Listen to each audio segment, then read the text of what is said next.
I'm hosting Thanksgiving again this year for 25 people. Whoa. I have a niece who's vegan, a sister-in-law who's lactose intolerant. Oh, Lord. I have a couple of diabetics in the family. What can I do to accommodate? Do I have to do anything special to accommodate all these different restrictions? Well, obviously. Yeah. I want everyone to enjoy. Right. Yeah, absolutely. And I will just, fair warning, so I don't eat meat or wheat. So I'm also one of those problem people. But the key is, both as the guest and the host, we all have a role to play.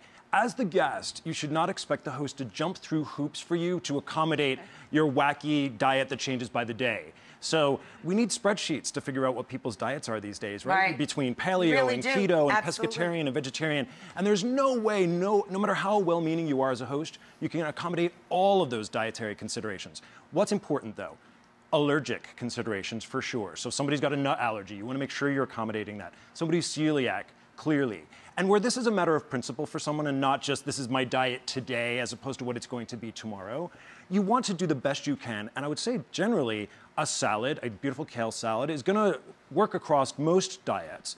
A nice vegetable soup is going to also work across most diets. But that being said, have the person who's got that special dietary consideration bring something that they know they can enjoy and that they can share with others. Yeah, I was going to say pop.